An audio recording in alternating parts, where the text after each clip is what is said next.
Vamos a continuar con este encuentro dedicado al Año Internacional de la Sanidad Vegetal y paso a presentar a nuestro siguiente ponente, un ponente habitual en nuestros encuentros.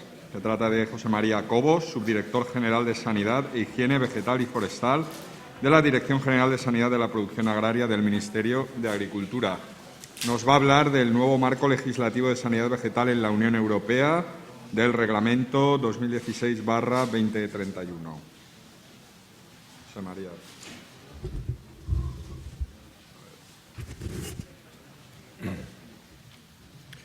Buenos días. En primer lugar, agradecer a Fitoma y a ESABE el que hayan contado con nosotros para exponer esta ponencia sobre el nuevo marco legislativo de la sanidad vegetal. Ya ponentes anteriores han ido esbozando diversos puntos que indican la casuística que ha generado este nuevo marco legislativo, que en realidad no es tan novedoso, porque ya hace 2 años que entró en aplicación. Estamos hablando de un reglamento que fue publicado el 23 de noviembre del 2016 y que entró en vigor a los pocos días, pero que es plenamente aplicable desde el 14 de diciembre de 2019. Es decir, prácticamente hace 2 años que ya lo estamos aplicando. Deroga varias directivas del Consejo que habían quedado absolutamente desfasadas. Dos directivas, una del Piejo de San José y otra de las orugas del Clavel, que ya tenían 30 años de existencia y habían perdido totalmente la vigencia, y parcialmente la Directiva 2029, que era la directiva base y fundamental para la sanidad vegetal de los últimos 30 años. También derogará ahora, a finales de diciembre y principios de enero, 4 directivas del control de la patata. Estamos hablando de Ralstonia solanacearum, Syncytium endobioticum, Clavibacter michiganensis sepedonicus y los nemátodos del quiste de la patata causados por globoderas. Supone una revisión en profundidad de la legislación fitosanitaria de la Unión Europea, cuyo origen se estableció hace ya unos años, en el año 77, con la Directiva 77/93. Después de 20 años posteriormente, comprobó que esa directiva había recibido tantísimas modificaciones, del orden de 3 o 4 al año, que era prácticamente imposible de leer. Entonces se hizo un consolidado que fue la Directiva 2029, pero del año 2000, que como bien refleja los guarismos. 20 años después también se pudo constatar que había quedado totalmente desfasada en algunos aspectos.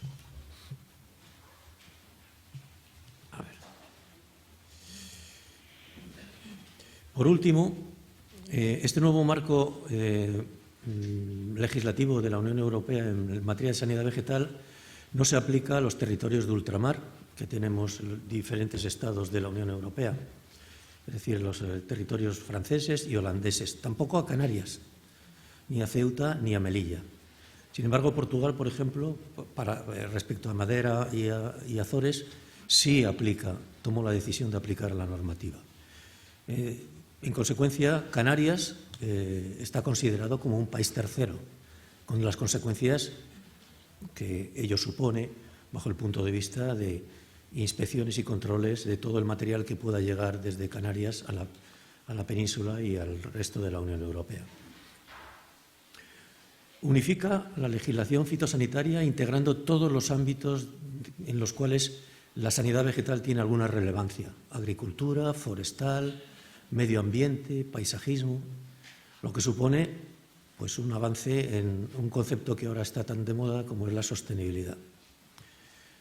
También se ha incrementado el nivel de protección del régimen fitosanitario de la Unión Europea, aunque indudablemente, según opinión del profesor Jiménez Díaz, pues todavía hay riesgos que existen y que prevalecen y que nosotros somos conscientes de ello.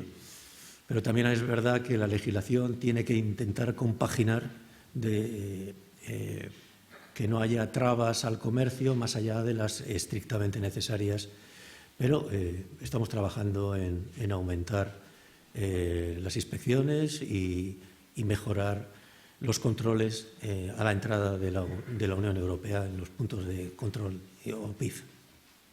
Es una legislación pensada para adaptarse con agilidad a nuevos riesgos emergentes. La verdad es que la anterior legislación llegaba un momento en que te encontrabas que solamente podías hacer una acción cuando aparecía un brote, y era erradicar. Ahora existen mecanismos para que se pueda utilizar la contención, se puedan buscar diferentes aspectos y, sobre todo, para que se pueda modificar con rapidez los requisitos y los controles ante esos nuevos riesgos emergentes que pudieran surgir y que no estuvieran previstos. Como comentaba antes, se busca un equilibrio entre las medidas fitosanitarias y el comercio internacional, ajustándonos a las normas fitosanitarias internacionales publicadas por la Convención Internacional de Medidas de Protección de Plantas, el IPPC de la FAO. Da un paso adelante en la transparencia, ya que las plagas y las medidas fitosanitarias que se le pueden aplicar se justifican técnicamente mediante análisis de riesgo de plagas, lo cual refuerza la base científica del régimen fitosanitario y se cumple así los requisitos establecidos por la Organización Mundial de Comercio de que solamente se pongan medidas fitosanitarias al movimiento internacional de vegetales o productos vegetales cuando exista una base científica que aconsejen esas medidas. Unifica los controles fitosanitarios en la medida de lo posible, aprovechando sinergias, evitando duplicidades, con el consiguiente ahorro de costes y reducción de la carga administrativa.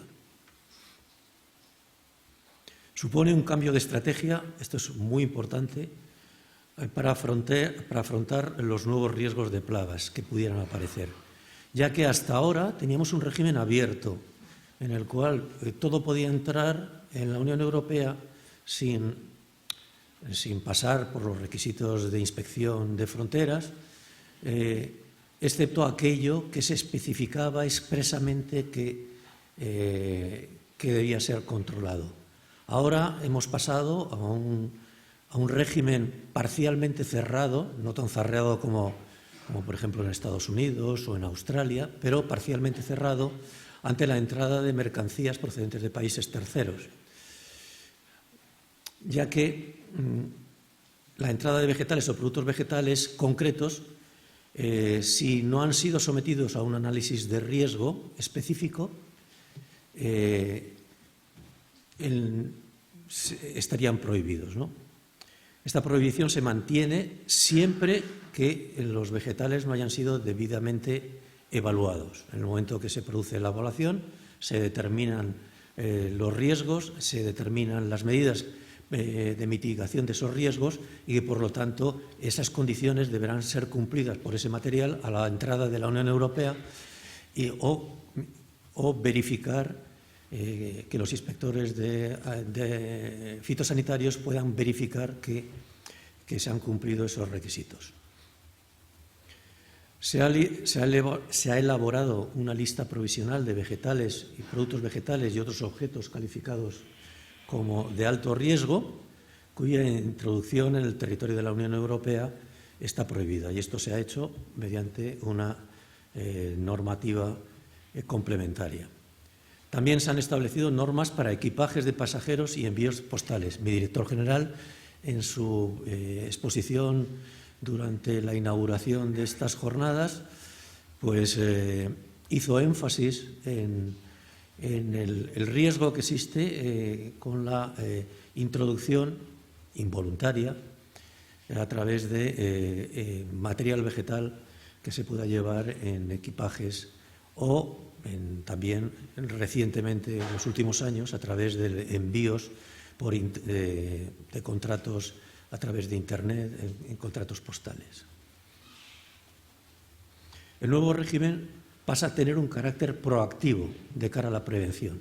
Siempre es mucho mejor prevenir que tener que curar, indudablemente. Pero hasta ahora teníamos la segunda parte. Curábamos cuando lo encontrábamos o intentábamos erradicar el brote cuando lo detectábamos. Ahora, con este carácter proactivo y para potenciar la prevención, se establece la obligación de una vigilancia, un seguimiento anual de las plagas mediante planes plurianuales o anuales en los que se programan prospecciones intensivas para poder verificar que esos organismos emergentes o de cuarentena que ya conocemos pero que no están presentes en la Unión Europea no aparezcan, y si aparecen pues podamos erradicarlos rápidamente y con el menor coste posible. Antes se obligaba a notificar cuando se las detectaba, ahora también, indudablemente, pero ahora se deben prospectar activamente para su detección y, como decía, para conseguir que la erradicación sea un objetivo más fácilmente alcanzable. El reglamento establece 4 categorías de plagas. Por un lado tenemos las plagas cuarentenarias de la Unión Europea, que implican un seguimiento periódico. En un plan quinquenal pues se establece que se vayan prospectando y mirando todas estas plagas cuarentenarias de la Unión, y dentro de estas hay 20 plagas prioritarias que implican un seguimiento preceptivamente anual. Se establece una nueva categorización de plagas reguladas no cuarentenarias que se controlan mediante sistemas de certificación. ¿Qué es una plaga regulada no cuarentenaria? Pues en realidad son las plagas que están afectando de manera importante al material de plantación y que hasta ahora estaban reguladas en las directivas de marketing. Ahora se han aglutinado todas en este reglamento de sanidad vegetal. Además, ha sido la salida que nos permitía pasar de una plaga cuarentenaria cuya erradicación era imposible y que se había extendido por toda la Unión Europea, o prácticamente por toda la Unión Europea. No teníamos instrumento legal para categorizarla de otra manera, más que la desregularización. Ahora lo que se posibilita es que aquellas plagas cuarentenarias que se han extendido por toda la Unión Europea y que ya no tiene sentido que sigan siendo cuarentenarias, se introducen en esta categoría de plaga regulada no cuarentenaria, exigiendo pues unos niveles de afección en el material certificado de acuerdo con su peligrosidad, que puede ser desde 0 hasta un cierto porcentaje de afección. También se determinan y continúan existiendo las plagas sometidas a medidas de emergencia o temporales. Estas son nuevas amenazas que no estaban categorizadas todavía como plagas cuarentenarias y que, sin embargo, se constata un riesgo importante ante su aparición en la Unión Europea o ante riesgos emergentes por proximidad de aparición en la Unión Europea. Y entonces están sometidas a una legislación, una normativa específica. Este nuevo marco se ha desarrollado en los últimos 15 años, no es una cosa que se haya establecido en los 2 últimos años, por ejemplo, ¿no?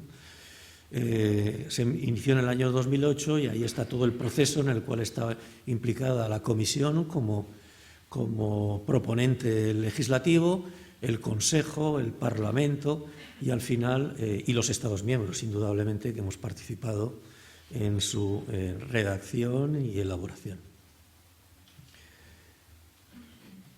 Aunque esta norma ya está publicada, ha entrado en vigor con varias legislación terciaria que cuelga de ella, sin embargo todavía hay determinados aspectos del reglamento que siguen siendo discutidos en este momento. Y de hecho, próximamente se va a publicar una modificación de los anexos para incluir nuevas plagas cuarentenarias que no habían sido evaluadas todavía y que han completado ese proceso. Por lo tanto, estamos hablando ante un nuevo régimen de sanidad vegetal que ya lleva 2 años instaurado y aplicado con el reglamento 2016/2031, toda la legislación terciaria de actos de ejecución y actos delegados que cuelga de ella para desarrollar determinados aspectos específicos y las medidas de emergencia que han continuado existiendo y se han renovado en este nuevo régimen de sanidad vegetal. Las principales novedades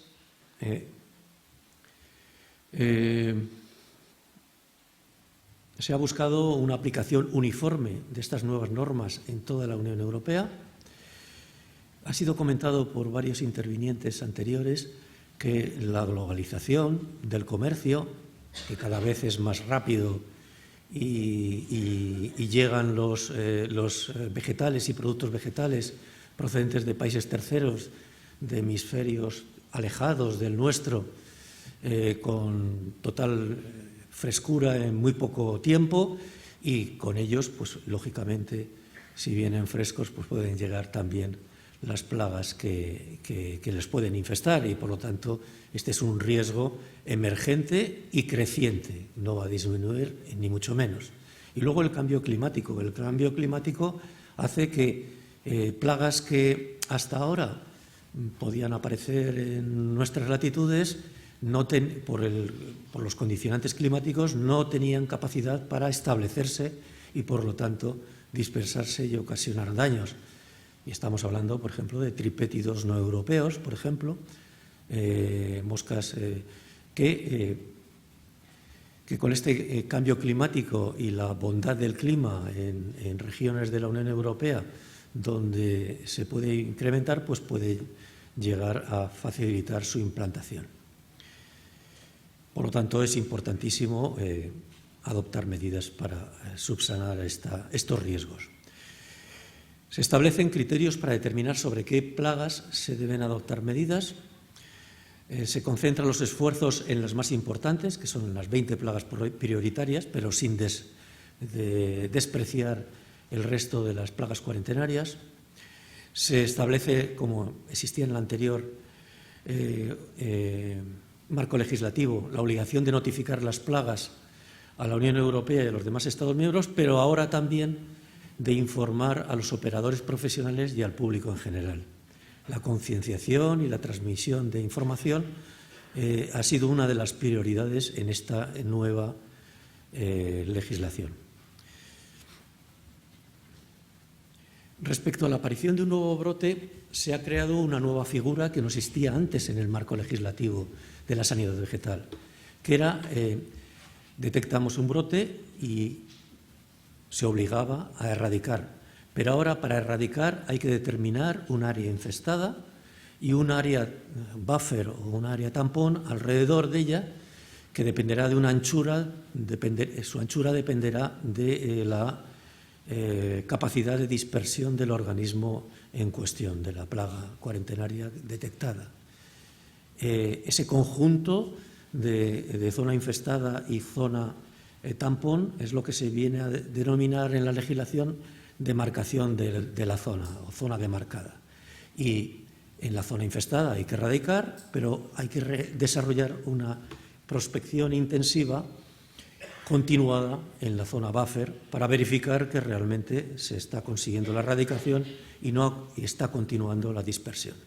En el caso de que se detecten nuevos brotes, como por ejemplo le ha estado ocurriendo durante un cierto tiempo en Italia con Xylella fastidiosa en su área demarcada, o aquí en España en Alicante pues hay que modificar la zona demarcada y ampliarla en consecuencia para continuar el proceso de erradicación.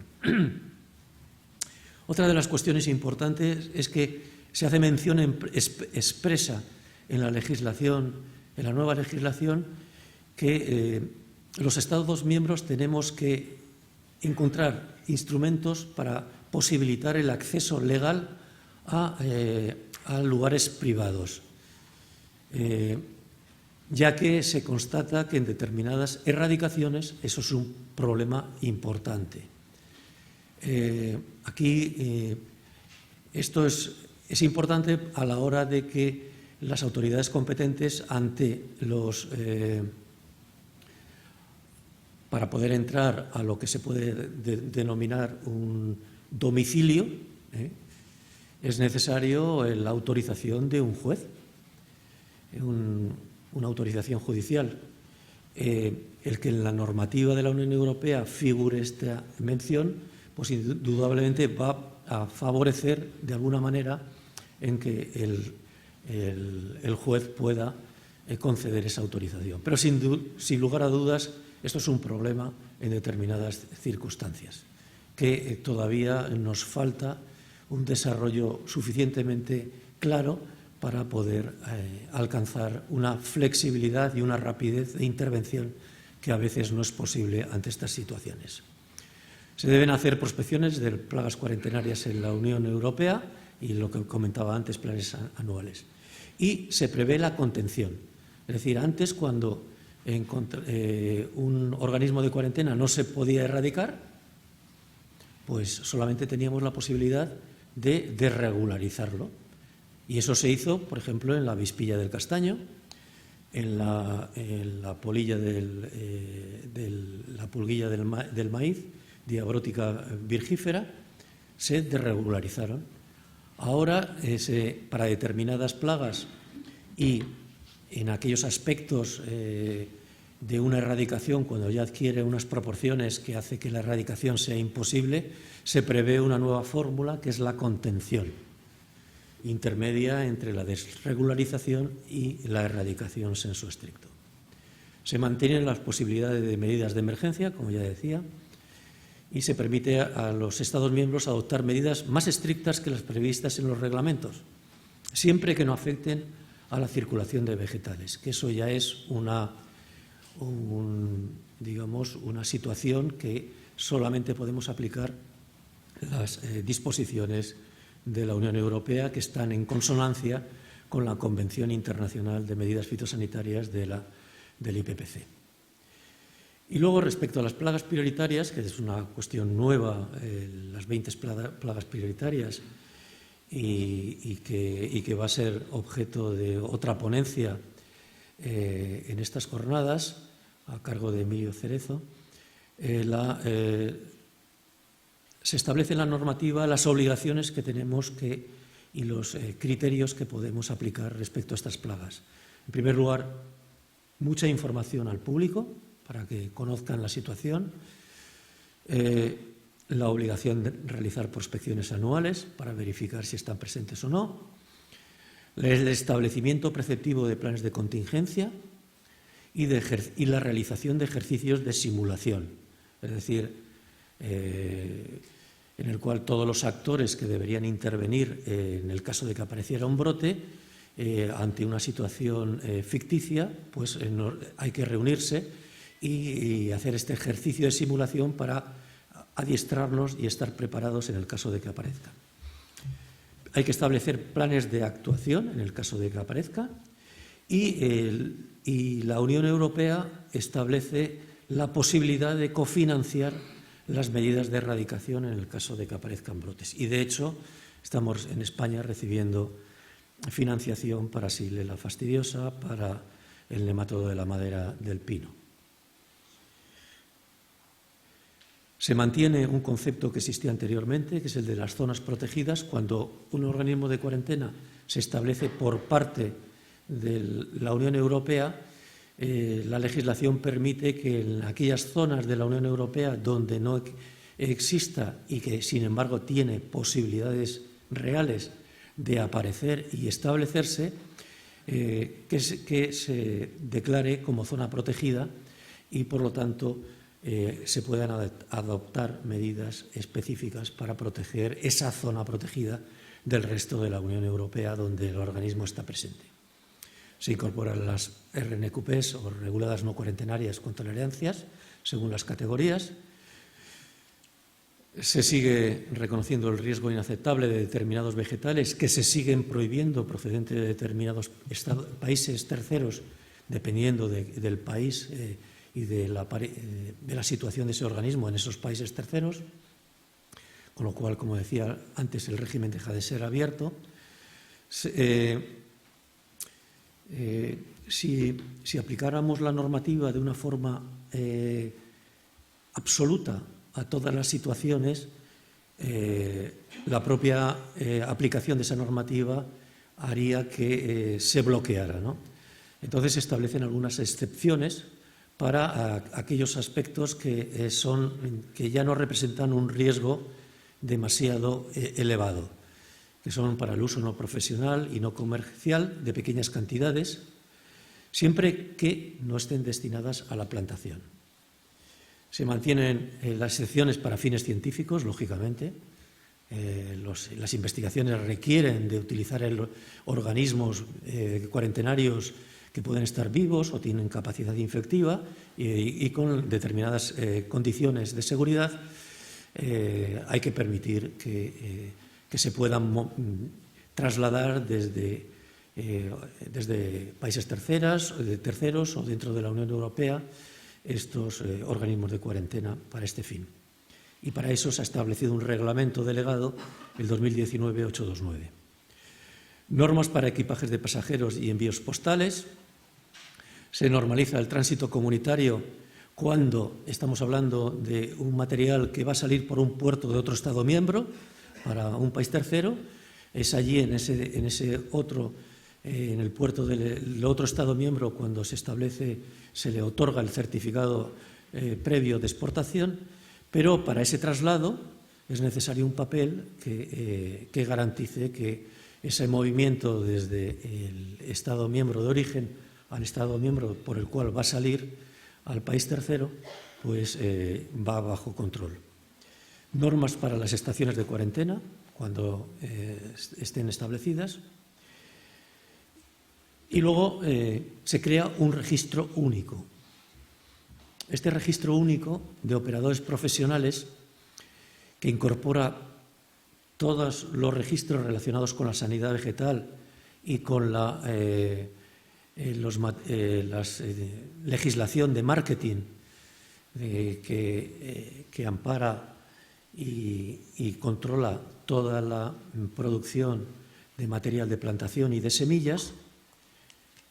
Informarles que, seguramente lo saben ya, en el Consejo de Ministros de ayer se aprobó el Real Decreto por el cual se establece este registro único, que se va a llamar ROPVEG, y que va a aglutinar estos registros en un registro único, y que, por lo tanto, de esta manera vamos a conseguir simplificar y reducir la carga administrativa y la carga inspectora por parte de las autoridades competentes y la carga administrativa también para los sectores, ¿no?, afectados.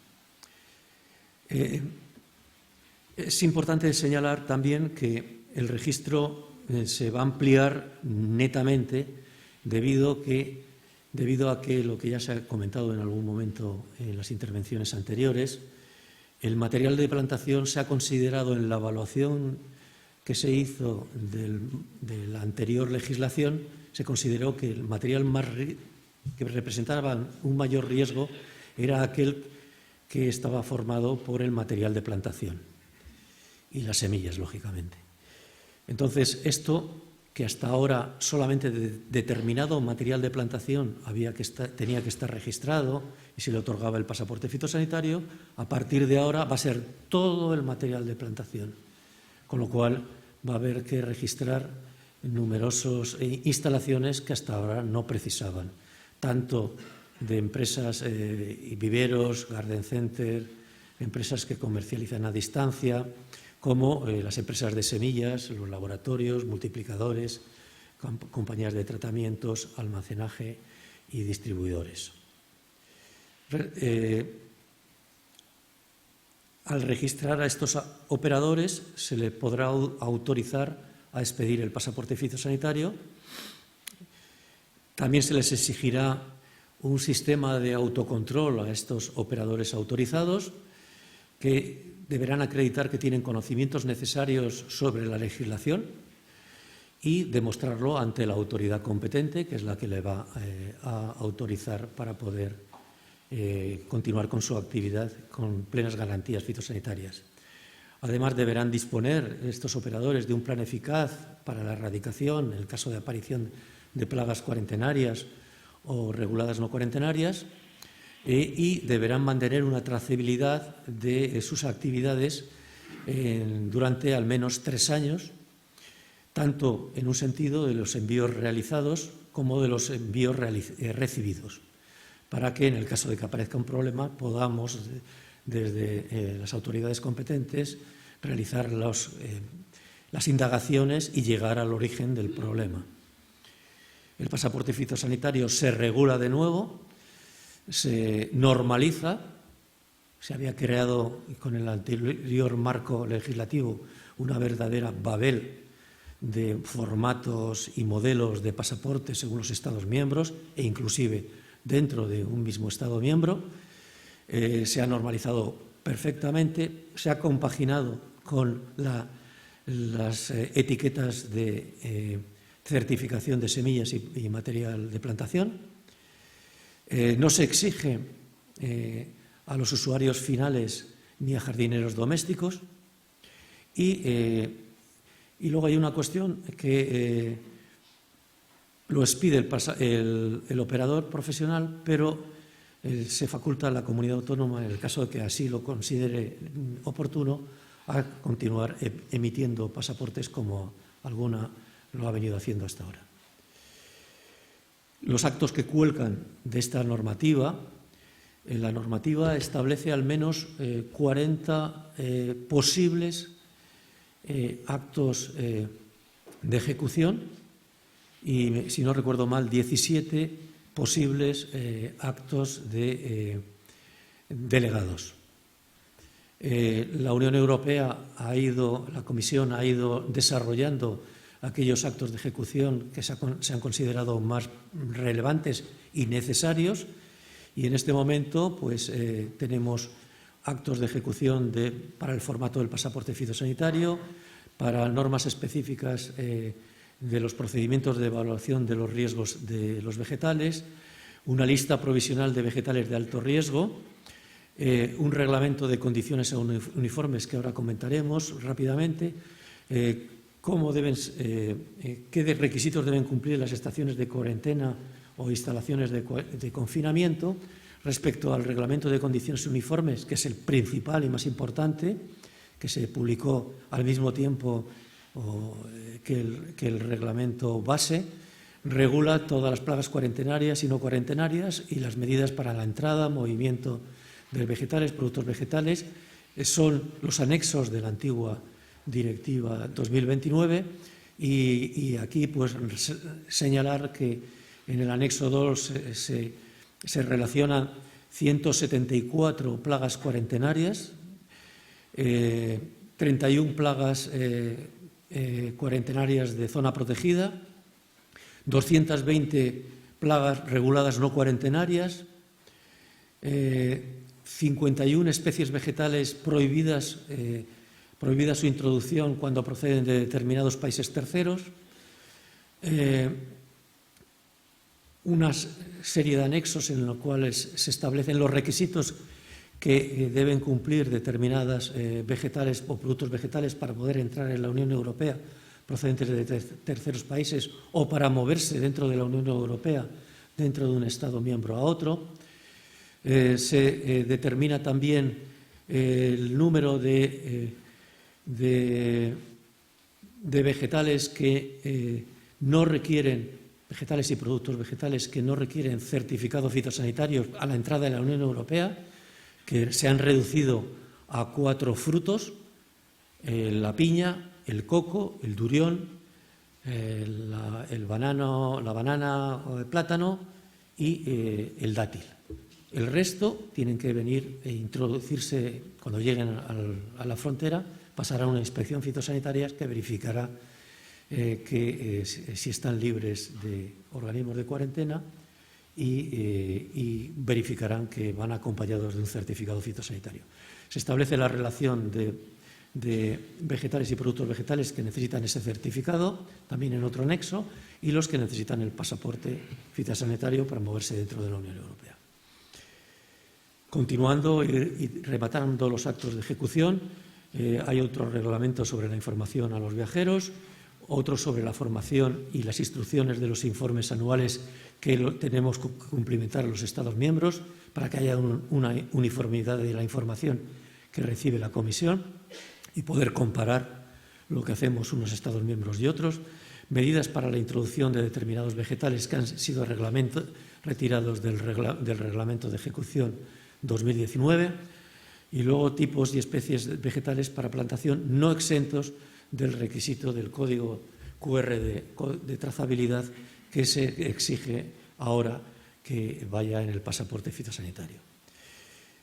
Los reglamentos delegados aprobados son pocos, son 3.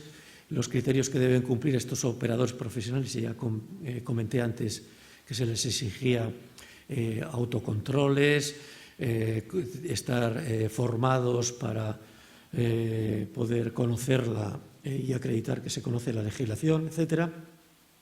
Excepciones, por otro lado, se determinan en un reglamento excepciones temporales para la realización de fines científicos, como decía antes, y la lista de plagas prioritarias, que aquí están relacionadas las 20 especies prioritarias que tras un estudio exhaustivo que se va a presentar en esta jornada, pues realizada por el Joint Research Center de Sevilla, pues se determinó que estas eran las plagas que deberían tener la consideración de plagas prioritarias y, por lo tanto, tener un estatus específico y especial y relevante en la legislación. Las medidas de emergencia son estas. Desde la publicación del nuevo reglamento de sanidad vegetal han pasado de ser decisiones como la fórmula jurídica de decisión de la Comisión Europea a pasar a ser reglamentos, con lo cual se ha reforzado la aplicación homogénea dentro de la Unión Europea. Y para concluir, este nuevo marco legislativo de sanidad vegetal proporciona un régimen más robusto y adaptado a las necesidades de protección fitosanitaria, compaginando en la medida de lo posible con el comercio internacional e interno de la Unión Europea de vegetales y productos vegetales. Ha supuesto un cambio en la estrategia comunitaria para afrontar nuevos riesgos de plagas. Se trata de una legislación más transparente y con un importante refuerzo en la base científica, con el fin de garantizar el máximo nivel de protección en todos los ámbitos de aplicación: agricultura, forestal, medio ambiente, paisajístico, con lo cual es más sostenible y, por lo tanto, es una legislación que esperamos que podamos adaptarnos con agilidad a los nuevos riesgos emergentes. Y con esto, dando las gracias por vuestra atención.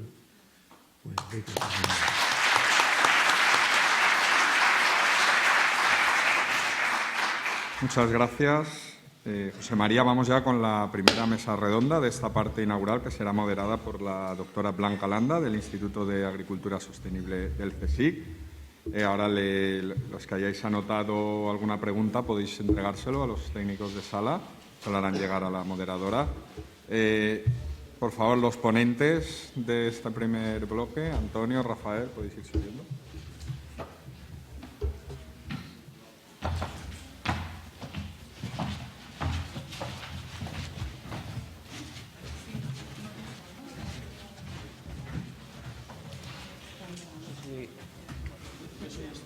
Sí, pero no sé si la moderadora le pondrá un sitio.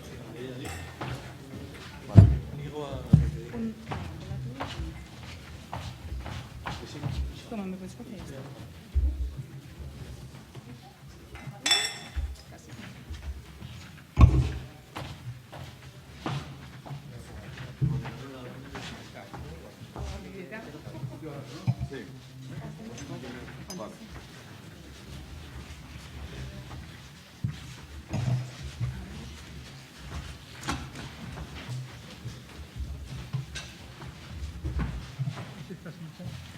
Tenemos la distancia de seguridad, José María. Son 2 codos. Codo a codo y distancia segura. Sí, pero esta no la hemos cambiado. El primero derecho.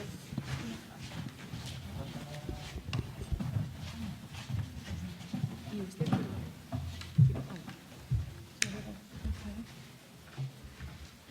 ¿Cómo se llama?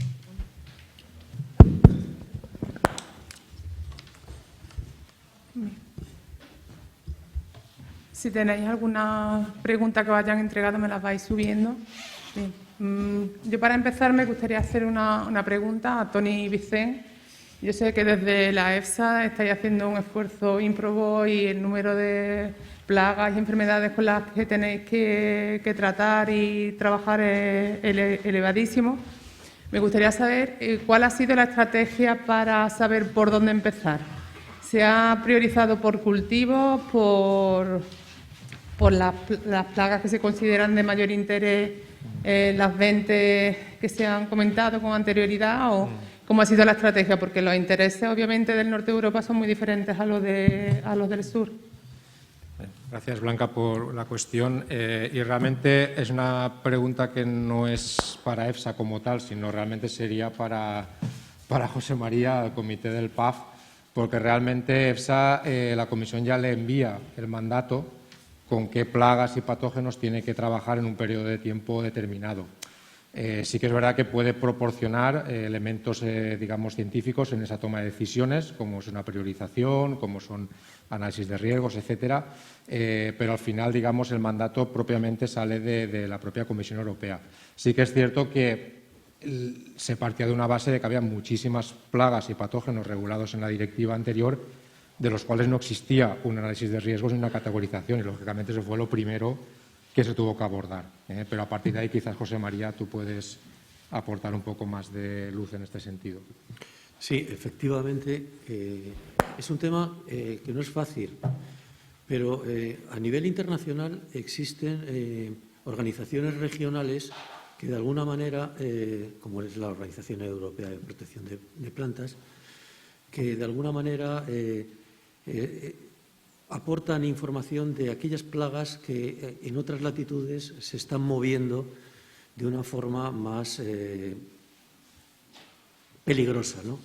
Y que, por lo tanto, alertan sobre la necesidad de estar pendientes de ellas y, en su caso, hacer evaluaciones de riesgo y, por consiguiente, incorporarlas a la legislación. De hecho, como comentaba, hay varios. Se va a producir en el Reglamento de Condiciones Uniformes, que cuelga del Reglamento Base de Sanidad Vegetal, se van a producir próximamente, fruto de estos análisis de riesgo que ha desarrollado EFSA y también, pues, con el concurso también de algún Estado miembro que hemos aportado alguna información en ese sentido, pues un elenco de varios nuevos organismos de cuarentena que se van a incorporar. Es decir, la legislación es una legislación viva que continuamente va a estar modificándose y adaptándose a las circunstancias. Pero es fundamental el conocer lo que está sucediendo en otros estados, en otras latitudes y en otras áreas geográficas del mundo para poder valorar esto. Muchas gracias. Esta pregunta va dirigida a Antonio Vicent, pero bueno, animo también al resto de personas que están en la mesa, pues, que participen si lo consideran conveniente. Es una pregunta un poco vaga y yo creo que, bueno, de las 3 comunicaciones han dado pautas para responderla, pero aún así será interesante el acentuar algunos aspectos.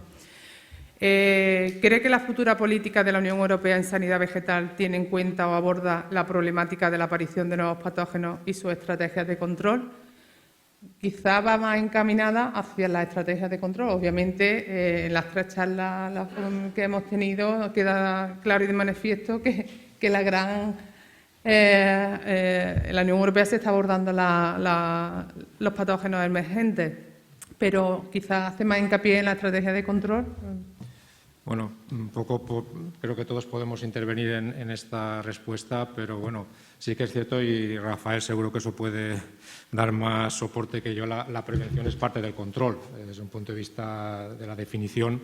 Pero sí que es cierto que ahora, y ya se ha comentado también en algunas intervenciones anteriores, el tema de la estrategia de la granja a la mesa, el Green Deal, supone un cambio notable en las aproximaciones para el control de las enfermedades emergentes y enfermedades endémicas.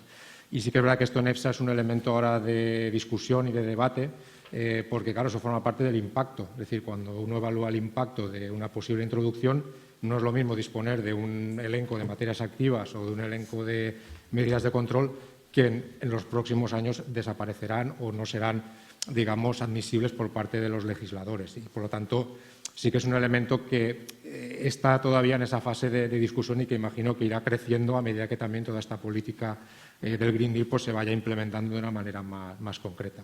Pero bueno, quizás podéis intervenir también al respecto. No sé si esto funciona así. No sé, en fin, lo que subyace en la pregunta, por lo que me dice, tiene un ámbito bastante amplio. Y sin duda, como ha dicho Antonio Vicente, la exclusión es uno del primer principio. O sea, cuando yo enseñaba fitopatología, me esforzaba en decirle a los alumnos que de las 6 medidas de lucha que les enseñaba, agrupadas en distintas categorías, solo una tenía carácter curativo, que es la aplicación de acciones que consisten en terapias. Todas las demás son de naturaleza preventiva. Así que la primera de todas es preventiva, las acciones para detectar y erradicar también son acciones de control. Pero no sé si la pregunta subyace si hay alguna disposición que fortalezca o que la Unión Europea lleva tiempo poniendo énfasis sobre la estrategia de gestión integrada de plagas en su amplio. Yo creo que este es un reto todavía que no se ha abordado, en mi opinión, con la suficiente compromiso, porque yo he tratado de poner de manifiesto en mi ponencia que realmente no se concibe que es una estrategia compleja para poner en marcha, porque se surte de la aplicación combinada y secuencial de una cantidad de medidas de lucha para el control de las enfermedades, muchas de las cuales tienen una eficacia limitada y su eficacia reside en que esa limitada eficacia sea contrarrestada por la mejor eficacia de otra. Entonces, es un tema que, desde mi punto de vista, debería ser un pilar continuado en toda nuestra estrategia para la formación en todos los ámbitos de la aplicación de la lucha contra enfermedades, plagas y malas hierbas, desde la formación universitaria hasta el aplicador que toma decisiones en el campo. Yo insisto en resaltar la complicación, y antes decía también en una de las diapositivas que puse, la complejidad hacia la que estamos caminando, porque se están implementando nuevas estrategias, las propias herramientas de detección o las expectativas que hay para el biocontrol y la utilización de organismos endofitos, en fin, los microbiomas. Hay una cantidad de cosas que no son simples, que todavía no están en muchos casos suficientemente evaluadas y tienen que ser puestas juntas para medir con qué eficacia son efectivas en alcanzar el papel de proteger suficientemente con esa filosofía de la gestión integrada. Yo creo que la pregunta no es fácil de contestar porque, como dice el profesor Jiménez Díaz, no está suficientemente explicado para saber cuál es la respuesta adecuada. Desde luego, hay una cosa y es que la reglamentación que yo acabo de exponer es la reglamentación de sanidad vegetal. Organismos de cuarentena, plagas de cuarentena y qué es lo que hay que hacer para prevenir su aparición y, en el caso de que aparezcan, para erradicarlos. Eso es una cosa. Y otra cosa muy distinta es cómo hago yo esa erradicación. ¿Tengo suficiente elenco de plaguicidas o de productos fitosanitarios que permitan su tratamiento sin necesidad, por ejemplo, de arrancar el material y destruirlo, que viene a ser la práctica generalizada en estos casos? ¿O estamos hablando de, una vez que, cómo lucho contra las plagas que ya tengo establecidas en mi terreno? Mediante un nuevo concepto que, bueno, ya hace 20 años o 30 que existe, que es la gestión integrada de plagas, que antes se llamaba lucha integrada, pero ahora, recientemente, en los últimos años, lo llamamos gestión integrada de plagas. Son cosas diferentes. Y ahí hay una directiva, la Directiva de Uso Sostenible de Plaguicidas, que define ese concepto. Y nosotros, en España, mediante el Real Decreto que traspuso esa directiva, pues definimos la gestión integrada. También es verdad que, fruto de la evaluación de los productos fitosanitarios y de las sustancias activas que los componen, a nivel de la Unión Europea están cayendo muchas sustancias activas y muchos productos. Y ahora tenemos una gran dificultad que se está intentando subsanar mediante la aplicación estricta y generalizada de la gestión integrada de plagas, que no significa que vaya a utilizar otro producto, no solamente otro producto que exista en el mercado y que esté autorizado para ese uso, sino también cualquier otra técnica física, biológica, biotecnológica, que permita controlar la incidencia de esa plaga. Son cosas diferentes, yo creo. Esta pregunta también va para ti, José María. ¿Los operadores que se inscriban y se acrediten y reciban la autorización para expedir el pasaporte fitosanitario podrán expedirlos para sus propios productos? Es decir, ¿podrán autoexpedirse un pasaporte fitosanitario? Bueno, vamos a ver. Indudablemente, la autorización para expedir el pasaporte fitosanitario es para los cultivos que requieran ese pasaporte en la actividad del operador. La autoridad competente de la comunidad autónoma les inspeccionará, verificará en su declaración de cultivo qué tipos o en su declaración de actividad qué tipos de material vegetal o productos vegetales está gestionando o está produciendo, y autoriza el pasaporte una vez que se ha llevado a cabo la verificación de que cumple todos los requisitos. En la expedición del pasaporte, indudablemente, si en algún momento no reúne los requisitos, la autoridad competente le retirará la autorización y, por lo tanto, para ese material en concreto no podrá comercializarlo con el pasaporte fitosanitario. Esta pregunta va destinada a todos los ponentes. En el contexto actual de la sanidad vegetal, se requiere de una visión integral de la misma y de una actuación global, es decir, de acciones conjuntas entre diferentes actores.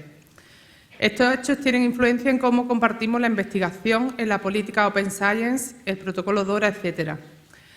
¿Cómo se está absorbiendo este hecho por la comunidad científica? ¿Cómo se están apoyando estas iniciativas de publicación en abierto?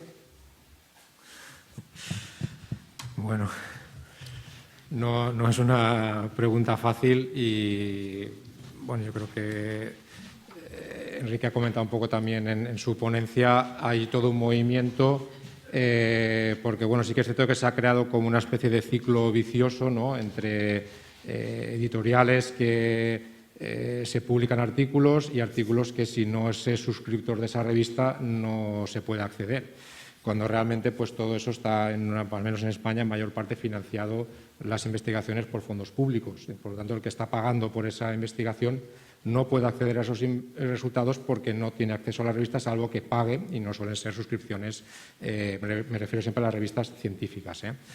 La otra cara de la moneda es que se promulga el uso de plataformas de acceso abierto, pero en las cuales también hay que pagar. Lo que pasa es que en este caso el que paga es el investigador, que acaba retrayendo esos fondos de sus proyectos de investigación y, por tanto, sigue habiendo un flujo de dinero público, de recursos públicos a editoriales privadas. Sí que es verdad que ahora hay plataformas, de hecho la propia Comisión Europea para todo el programa de investigación de Horizonte 2020 y Horizonte Europa ha proporcionado una plataforma gratuita que tendrá también las mismas características de revisión por pares y, digamos, de criterios de calidad como cualquier editorial comercial, que permitirá de alguna manera publicar en abierto sin asumir esos costes que pueden ser de varios miles de euros por artículo. El tiempo dirá en qué medida nuestro sistema irá adaptando eso o no, y quizás nosotros también como investigadores vamos a tener una responsabilidad grande en ese sentido. Ayer tuvimos junta de la Sociedad Española de Fitopatología en Madrid y estuvimos discutiendo ese tema también, un poco la famosa carta, informe que ha emitido la ANECA, un poco criticando el sistema de evaluación, pero claro, tiene que haber una alternativa clara, objetiva, y asumiendo también que partimos de un sistema donde hay un colapso más que notable, digamos, de muchos más candidatos que puestos que se pueda acceder, y por lo tanto cualquier sistema de evaluación no lo va a tener fácil. No podemos compararnos a situaciones como Estados Unidos u otros países donde ese ratio, digamos, de oferta de empleo con buscadores de empleo, digamos, es de otro nivel, ¿no? Y bueno, Blanca, yo creo que tú, aunque seas moderadora, puedes también opinar al respecto de eso, quizás mejor que yo. Bueno, sí, la verdad que es bastante complejo cuando los investigadores, obviamente, la forma que tienen de exigirnos que estamos haciendo nuestro trabajo es el número de publicaciones que tenemos y el impacto que tienen. Para tener impacto tienes que publicar en revistas normalmente de editoriales privadas y cada artículo pues son de torno a 2.000, 3.000 euros, con lo cual si tenemos que desviar gran parte de los fondos de investigación a las publicaciones, pues nos estamos haciendo un flaco favor. Y bueno, creo que esto es demasiado complejo para entrar en discutir en esta mesa. Nos salimos quizá un poco del tema que trata. Y no sé si Rafael quiere decir algo. Yo estaba pensando en algo por complementar hacia dónde va dirigida la pregunta, porque lo he mencionado y quería aprovechar la oportunidad para referirlo, porque a mí me ha interesado mucho. Me estoy refiriendo a la publicación de hace apenas un mes. Yo no sé si está publicada ya, el artículo del CABI al que me he referido, de Mike Jagger y otros autores. Lo que hace es una reflexión bastante profunda y novedosa, que yo que ha pasado desapercibida, pidiéndonos a los fitopatólogos, él centra mucho el discurso, en que salgamos de nuestra torre de marfil y entremos en un contexto más interactivo con aquellas disciplinas y profesionales que son actores determinantes en el sistema al cual queremos proteger.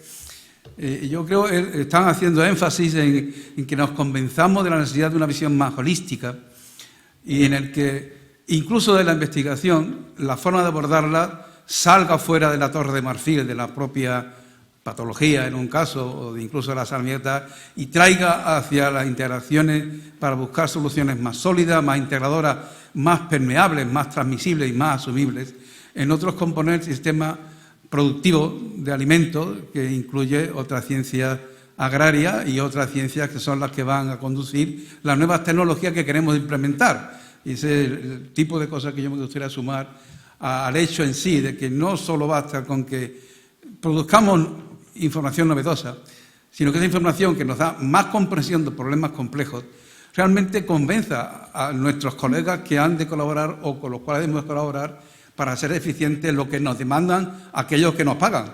Que, oiga usted, garantícenos que la producción de alimentos no está sujeta a riesgos demasiado imprevisibles y que nuestras garantías de salubridad tampoco están sujetas a esas incidencias. Esta pregunta va para Antonio Vicent. ¿La estrategia de la granja a la mesa puede suponer un riesgo en aparecer más plagas emergentes?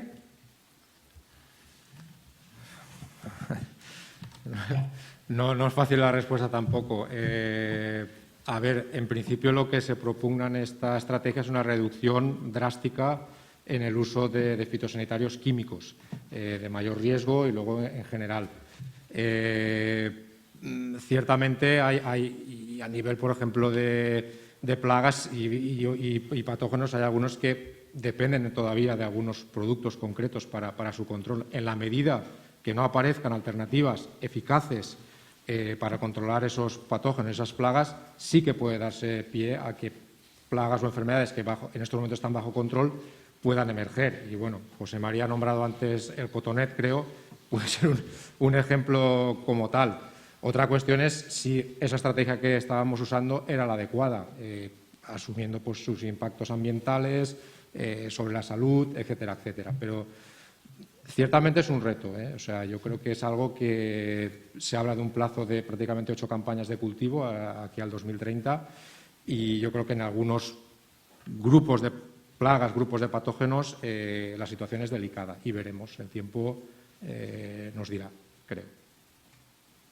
No sé, José María, yo creo que tú puedes. Bueno, en principio yo diría, vuelvo al argumento de mi anterior intervención. Bajo el punto de vista de la aparición de nuevas plagas que nos vengan de fuera de la Unión Europea, en principio hay que tener en cuenta que la estrategia de la granja a la mesa es de la Unión Europea, no es del resto del mundo, ¿eh? Y la caída de diferentes sustancias activas que componen los productos fitosanitarios también es una iniciativa y una consecuencia de una legislación muy rigurosa de evaluación de los productos de la Unión Europea.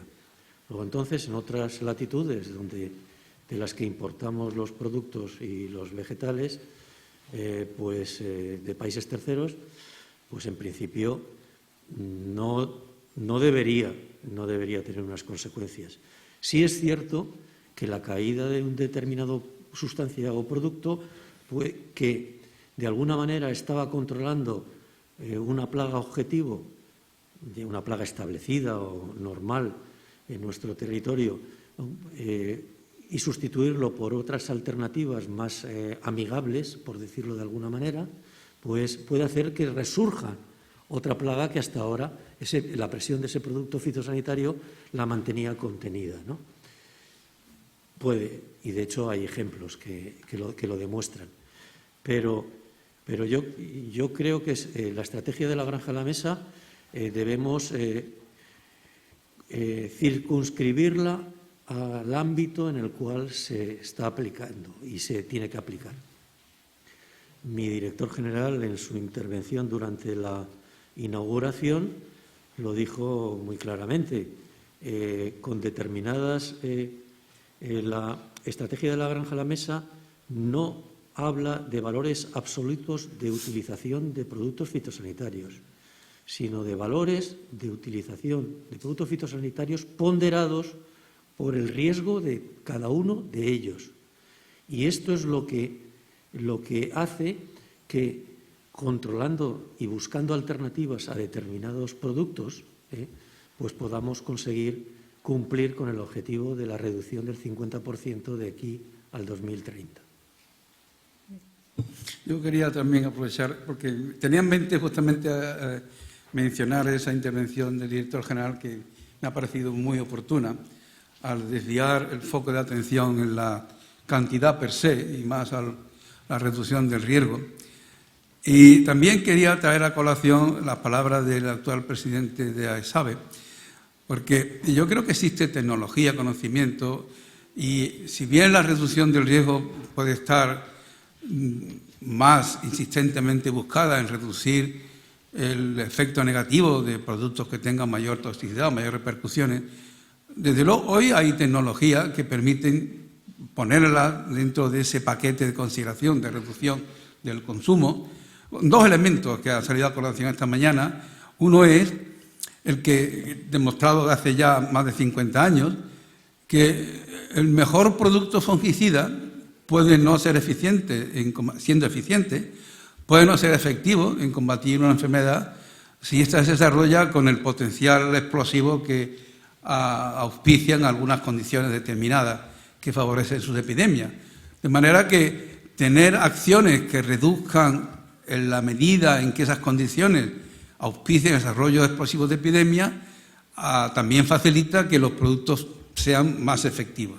Y uno de los casos más claros, que está publicado hace muchísimos años, es cómo se puede reducir a 1/3 la cantidad de un fungicida protector para proteger contra el mildio de la patata, simplemente teniendo en la variedad que se cultiva un cierto nivel de resistencia parcial.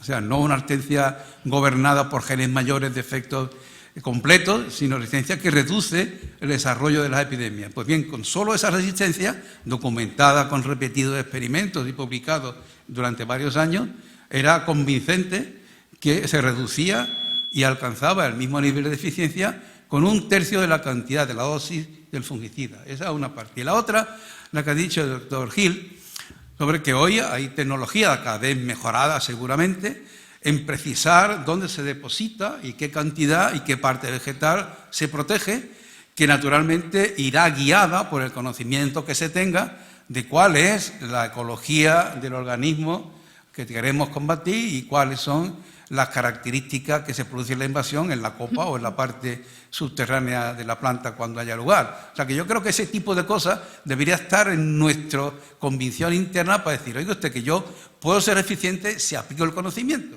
y si me baso en determinar. Y también no quería olvidar lo que antes se mencionaba de la publicación del doctor Vicente y sus colaboradores, Elena Lázaro, pero cómo, teniendo en cuenta sistemas de toma de decisiones basadas en el conocimiento, se puede reducir el 50% sin bajar la eficacia en el control de ciertas enfermedades. Entonces, todo este tipo de cosas deben estar en el día a día para tener algo que reduzca el tipo de consideración que se presta a cuando solo se dice la cantidad.